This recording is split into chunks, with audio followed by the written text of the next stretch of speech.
तो आप कोई भी सेट उठाकर देख लीजिए, उसमें जो इस तरीके के क्वेश्चन होते हैं, यानी कि जनसंख्या विस्फोट के कारण और नियंत्रण। तो ये टॉपिक जनरल साइंस वाले चैप्टर से हर बार 5 से 10 नंबर में टॉपिक आ जाता है। 5 नंबर में कारण पूछ देता है और 5 नंबर में निवारण पूछ देता है। तो ये टॉपिक मोस्ट इंपॉर्टेंट है, जितना इंपॉर्टेंट है उतना ही कम है, क्योंकि ये टॉपिक लगभग हर साल 3 से 4 सेट में, 5 सेट में पूछ दिया जाता है। किसी बार 7 सेटों में ये क्वेश्चन आ जाते हैं। जनरल साइंस का मोस्ट इंपॉर्टेंट टॉपिक है, तो इसे देख लेते हैं। सबसे पहले जनसंख्या विस्फोट की डिफिनीशन देखेंगे, उसके बाद हम देखेंगे कि जनसंख्या वृद्धि के कारण, और उसके बाद जनसंख्या नियंत्रण के लिए क्या क्या प्रयास किए जा सकते हैं वो देखेंगे। तो सबसे पहले आपको जनसंख्या विस्फोट की हेडिंग डालनी होगी। उसमें आपको लिखना होगा कि मृत्यु दर की कमी, मृत्यु दर में कमी एवं कभी कभी जन्म दर में तीव्र वृद्धि के कारण किसी स्थान विशेष की जनसंख्या अचानक से तीव्र विस्तार जनसंख्या विस्फोट कहलाती है। यानी कि अचानक से तीव्र गति से बढ़ने वाली जनसंख्या और उस स्थान पर मृत्यु दर में कमी हो जाए, तो वो जो स्थान होता है उसमें जनसंख्या विस्फोट, वही स्थान जनसंख्या विस्फोट का स्थान कहला जाता है। ठीक, तो ये जनसंख्या विस्फोट की डिफिनीशन हो जाएगी। आगे आपको एक पॉइंट और लिख देना है कि तीव्र गति की वृद्धि उस स्थान विशेष की जलवायु, सामाजिक एवं आर्थिक स्थिति, स्वास्थ्य एवं खान पान की उपलब्धता पर निर्भर करता है। यानी कि जो तीव्र वृद्धि हो रही है उस स्थान विशेष की जो जलवायु है, सामाजिक स्तर है, आर्थिक स्थिति है, स्वास्थ्य है और खान पान की उपलब्धता जिस प्रकार से है, उसी स्तर से उस एरिया की वृद्धि बढ़ेगी। मतलब ये अगर अच्छा है तो वहाँ पे वृद्धि होने के चांसेस कम रहेंगे, और अगर ये आर्थिक स्थिति कम है तो वहाँ पे बहुत ज़्यादा वृद्धि हो जाती है, क्योंकि लोग जागरूक नहीं हो पाते हैं कि ज़्यादा बच्चे होंगे तो उनके रहने खाने की व्यवस्था, पढ़ाई लिखाई की व्यवस्था करनी होगी। तो उसी को जागरूक ना होकर ज़्यादा बच्चे होंगे तो ज़्यादा कमाई होगी, उस पर डिपेंड होकर वो ज़्यादा बच्चे कर देते हैं और उस एरिया की वृद्धि को बढ़ा देते हैं। तो जनसंख्या विस्फोट का ये आपको डिफिनेशन लिख देना। उसके बाद आपको हेडिंग डालनी है जनसंख्या वृद्धि के कारण। तो जनसंख्या वृद्धि के कारण में आपको हेडिंग वाइज लिखना है, 5-5 हेडिंग दोनों में लिख देंगे तो आपको पूरे नंबर मिल जाएंगे। 5 हेडिंग बना के लिखना होगा निम्न सामाजिक स्तर, यानी कि जो सामाजिक स्तर है वो निम्न होने के कारण कैसे जनसंख्या वृद्धि होती है, तो वो देखेंगे। ग्रामीण क्षेत्रों में रहने वाली अधिकांश जनता निर्धन है, यानी कि जो गांव एरिया में रहने वाली जो जनसंख्या होती है उसमें अधिकांश जो जनसंख्या होती है वो निर्धन होती है, जो इस बात में यकीन करती है कि जितने अधिक बच्चे होंगे वे कमा करके अधिक धन लाएंगे। यानी कि वो इस बात पर विश्वास करते हैं कि जितने भी अधिक हमारे बच्चे होंगे वो कमाकर उतना ही अधिक धन लाएंगे। तो वो इस बात पर विश्वास करते हैं, इसीलिए उनके ज़्यादा बच्चे हो जाते हैं। आपने देखा होगा कि शहरों में 1 बच्चा है, 2 बच्चा, मैक्सिमम 2 बच्चे हैं, और गांव में 1 से लेकर 15 तक बच्चे ही बच्चे हो जाते हैं, मतलब लिमिट ही नहीं रखते हैं। अब दूसरा टॉपिक, दूसरी हेडिंग जो आपको डालनी होगी वो डालनी होगी निरक्षरता, यानी कि उनमें पढ़ाई लिखाई का अभाव होने के कारण उसे निरक्षरता बोलते हैं, जिसे अनपढ़ बोलते हैं। तो जनसंख्या वृद्धि का मुख्य कारण निरक्षरता भी है, यानी कि पढ़ाई लिखाई, अनपढ़ होना, ये भी जनसंख्या वृद्धि का मुख्य कारण बन जाता है। क्योंकि हमारे देश में अधिकांश जनसंख्या निरक्षर है, यानी कि अनपढ़ है, इसी कारण से बिना जाने समझे संतान उत्पन्न करते रहते हैं। यानी कि पढ़े लिखे ना होने के कारण वो बिना जाने समझे कि इन पे हमारा कितना खर्चा होगा और पढ़ाई लिखाई का खर्चा होगा, इनके रहन सहन का भी देखना होगा, और अपनी आय जाने वगैरह अधिक संतानें उत्पन्न कर देते। तो ये इसकी दूसरी हेडिंग हो जाएगी। अब इसकी तीसरी हेडिंग देख लेते हैं, यानी कि सामाजिक जो रीति रिवाज होते हैं वो हेडिंग देख लेते हैं। तो सामाजिक रीति रिवाज में क्या दिया हुआ है, तो सामाजिक रीति रिवाज कौन कौन से होते हैं। हमारे देश में पुत्र का जन्म भी आवश्यक माना जाता है, यानी कि जो हमारा देश है उसमें एक पुत्र होना आवश्यक माना जाता है। ये एक सामाजिक मिथ है और रीति रिवाज भी है। यह भी कहा जाता है कि वंश का नाम आगे बढ़ाने के लिए पुत्र आवश्यक होता है। तो ये एक जो मिथ है वो हमारे देश में कुछ ज़्यादा ही स्तर पर चलता है कि पुत्र होने से वंश आगे बढ़ेगा। तो ये एक सामाजिक रीति रिवाज है जिसे पुत्र की प्राप्ति के लिए वो अधिकतर बच्चे करते जाते हैं। तो अब आगे देखते हैं और कौन कौन सी हेडिंग दी हुई है। जनसंख्या वृद्धि के कारण में 5 हेडिंग है, 3 हो गई हैं और 2 पीछे देखते हैं। तो जो सामाजिक रीति रिवाज वाली हेडिंग थी उसमें आगे दिया हुआ है कि पुत्र से चलता है, यानी कि जो वंश था वो पुत्र से चलता है। अतः पुत्र प्राप्ति की कामना को लेकर लोग अनचाहे ही कई संतानों को जन्म दे देते हैं, यानी कि जब तक पुत्र नहीं होगा तब तक वो बेटियों को जन्म देते रहेंगे, यानी कि कई सारी संतानों को जन्म देते रहेंगे जब तक उनका कोई पुत्र नहीं आ जाता जो कि उनको वंश को आगे बढ़ाएगा। तो ये भी एक मिथ है जिससे जनसंख्या वृद्धि बहुत बड़े स्तर पर हो रही है। अब इसका चौथा हेडिंग दिया हुआ है कि कम आयु में विवाह हो जाना। तो ये इसकी चौथी हेडिंग है, यानी कि जनसंख्या वृद्धि के कारण की चौथी हेडिंग है। चौथी हेडिंग में दिया हुआ है कि ग्रामीण और अशिक्षित परिवारों में आज भी बाल विवाह की प्रथा का प्रचलन है, यानी कि जितनी उम्र तय की गई है गवर्नमेंट के द्वारा, जितनी उम्र में विवाह होना चाहिए उस उम्र में नहीं बल्कि बाल विवाह की प्रथा का प्रचलन है, जिसके कारण कम आयु में ही दंपति संतान उत्पन्न करने लगते हैं, यानी कि जिसके कारण क्या होता है, कम उम्र में ही दंपति जो होते हैं, पति पत्नी जो होते हैं, वो संतानें उत्पन्न करने लगते हैं। उससे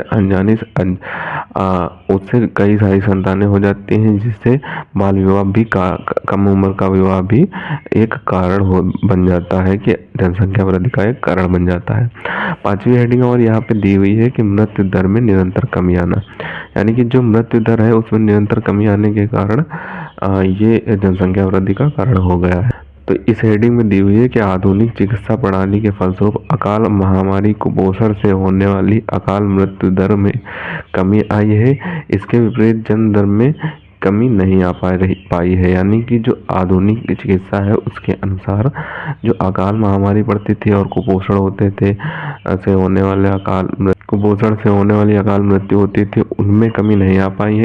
इसके विपरीत जन्म दर में कमी नहीं आ पाई है, लेकिन मृत्यु दर में कमी आ गई है, यानी कि जो पहले महामारी चला करती थी और कुपोषण से बहुत जनसंख्या मृत्यु हो जाती थी और यही सारी बीमारी आ जाती थी, उसके कारण बहुत जनसंख्या मृत्यु हो जाती थी, वो अब नहीं आती हैं। चिकित्सा प्रणाली अच्छी होने के कारण वो सब अब नहीं आते हैं, लेकिन जन्म दर में कमी आ गई है, कमी नहीं आ रही है, यानी कि जो जन्म दर है वो बहुत ही बड़े स्तर पर बढ़ता चला जा रहा है।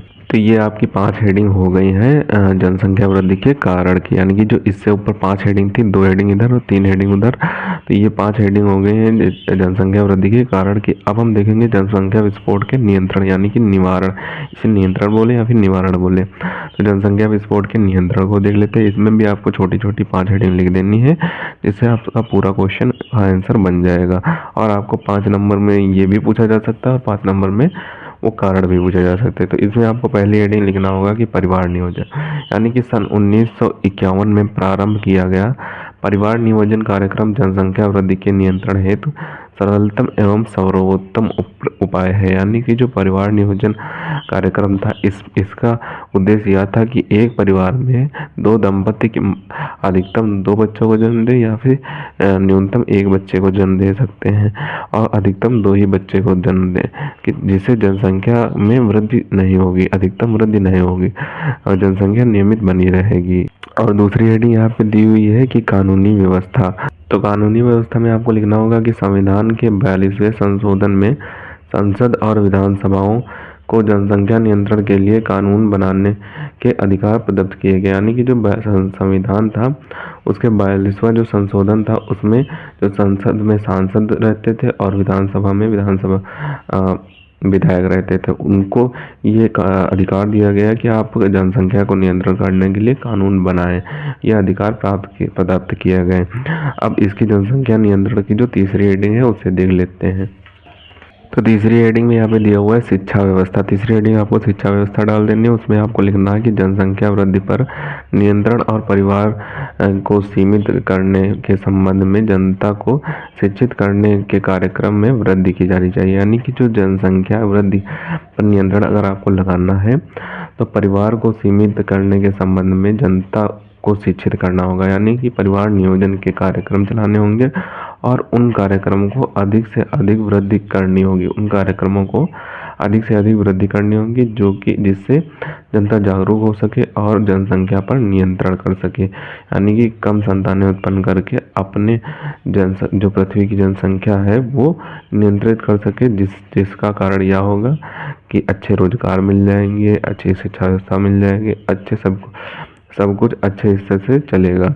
और इसकी चौथी हेडिंग आपको लिख लेनी है आर्थिक स्थिति में सुधार, यानी कि आर्थिक स्थिति में सुधार से कैसे जनसंख्या नियंत्रण किए जा सकते। लोगों को योग्यता अनुसार रोजगार और व्यवसाय के अवसर मिलने चाहिए जिससे परिवार के आर्थिक स्तर में सुधार हो सके, यानी कि जो लोग हैं उनको योग्यता अनुसार रोजगार और व्यवसाय का अवसर न मिलने के कारण वो अधिक बच्चे पैदा को जन्म दे देते हैं, और जिससे उनको लगता है कि जितनी ज़्यादा संतानें होंगी उतना ही कमाई आएगा, और जिससे परिवार की आर्थिक स्थिति में सुधार हो जाएगा। लेकिन ऐसा नहीं होता है। जब तक रोजगार और व्यवसाय के अवसर नहीं मिलेंगे तब तक परिवार में आर्थिक स्थिति में सुधार नहीं आ सकता है, किसी भी तरीके का सुधार नहीं आ सकता है। और पांचवी आइडिया आपको लिखना होगा कि परिवार कल्याण संबंधी कार्यक्रमों को बढ़ावा देना, यानी कि जो परिवार को सीमित रखने के लिए कुछ ऐसी व्यवस्था होनी चाहिए जिससे परिवार सीमित रहने के कार्यक्रमों में लोगों को की रुचि बढ़े। यानी कि जो परिवार को सीमित रखने के कार्यक्रम है उनमें कुछ ऐसी व्यवस्था होनी चाहिए जिससे परिवार सीमित रखने के जो कार्यक्रम है उनको लोग उन कार्यक्रमों में लोगों की रुचि बढ़े। लोगों की जब रुचि बढ़ेगी तो वो परिवार सीमित करने लगेंगे, और परिवार सीमित होने से अच्छे रोजगार मिलेंगे, व्यवसाय मिलेंगे, ये सभी आपकी समस्याएं हल हो जाएंगी, जिससे आपका आर्थिक स्तर सुधरेगा और जनसंख्या वृद्धि में भी कमी आ जाएगी, जिससे रोजगार और व्यवसाय अच्छे से सुचारू रूप से चल सकेंगे। तो यही आपका जनसंख्या विस्फोट का पूरा टॉपिक हो जाएगा। आपसे निबंध पूछा जाए तो भी आपको इसी तरीके से लिख देना है, अगर क्वेश्चन पूछा जाए तो भी आपको इसी तरीके से लिख देना है, लेकिन उसमें देख लेना कि कारण पूछ रहा है या फिर निवारण पूछ रहा है या फिर दोनों पूछ रहा है या फिर केवल नियंत्रण पूछ रहा है, तो उसी के अनुसार हेडिंग बना के आपको लिखनी है। तो ये पूरा टॉपिक हो गया। आपको एक एक करके सभी के स्क्रीनशॉट दिए देते हैं, आप स्क्रीनशॉट करके रख लीजिए और इसे आपको अच्छे तरीके से तैयार कर लेना है। मोस्ट इंपॉर्टेंट टॉपिक है, आपके एग्जाम में पूछा जा सकता है, तो इसे आपको स्क्रीनशॉट दिए देते हैं, आप स्क्रीनशॉट कर लें और इसे आपको अच्छे तरीके से तैयार कर लेना है। तो सबसे पहले आप इतने पार्ट का स्क्रीनशॉट करें, अब बचे हुए पार्ट का स्क्रीनशॉट करें, और जो निरक्षरता दी हुई है और सामाजिक रीति रिवाज दिया है उसका भी स्क्रीनशॉट कर लें। बचे हुए पार्ट का आपको स्क्रीनशॉट दिए देते हैं, पीछे के जो पार्ट बचे हैं उनका स्क्रीनशॉट दिए देते हैं आपको। तो अब आप इतना स्क्रीनशॉट कर लें और जो नीचे पार्ट दिया हुआ है उसका भी स्क्रीनशॉट कर लें। अब जो जनसंख्या विस्फोट पर नियंत्रण के टॉपिक दिए हैं उनका भी आप स्क्रीनशॉट कर लें अच्छे से। बचे हुए लाइन का भी स्क्रीनशॉट कर लें। पीछे जो इसके 3 टॉपिक पीछे दिए हुए 3 हेडिंग्स उनका भी स्क्रीनशॉट दिए देते हैं। तो अब आप इन हेडिंग्स का भी स्क्रीनशॉट कर लें, और जो परिवार कल्याण संबंधी कार्यक्रम को बढ़ावा देना है ये इसका भी स्क्रीनशॉट कर लें। तो इन सभी को आपको अच्छे तरीके से तैयार कर लेना है। इम्पॉर्टेंट है, आपके एग्जाम में बहुत बार पूछा गया है ये क्वेश्चन है। जनसंख्या विस्फोट पर के कारण और निवारण लिखिए, जनसंख्या वृद्धि के कारण निवारण लिखिए, इस तरीके का क्वेश्चन एक जरूर आता है आपके एग्जाम में। निबंध लिखने को बोलेगा या फिर सीधे बोलेगा जनसंख्या वृद्धि के कारण, फिर जनसंख्या विस्फोट, या फिर जनसंख्या वृद्धि के निवारण, या फिर जनसंख्या नियंत्रण के निवारण लिखिए, जनसंख्या विस्फोट के नियंत्रण लिखिए। तो इस तरीके से क्वेश्चन आपके एग्जाम में पूछा जा सकता है, जिसे आप आसानी से कर सकते हैं अगर आपने ये क्वेश्चन पढ़ लिया अच्छे तरीके से।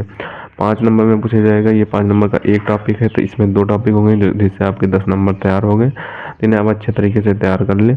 मिलते हैं किसी नए वीडियो में नए टॉपिक के साथ, तब तक के लिए धन्यवाद। और अगर अभी तक आपने हमारे चैनल को सब्सक्राइब नहीं किया है तो प्लीज़ सब्सक्राइब जरूर कर लें, क्योंकि हम इसी तरीके से क्लास 12 से रिलेटेड इंपॉर्टेंट टॉपिक पर वीडियो डालते रहते हैं।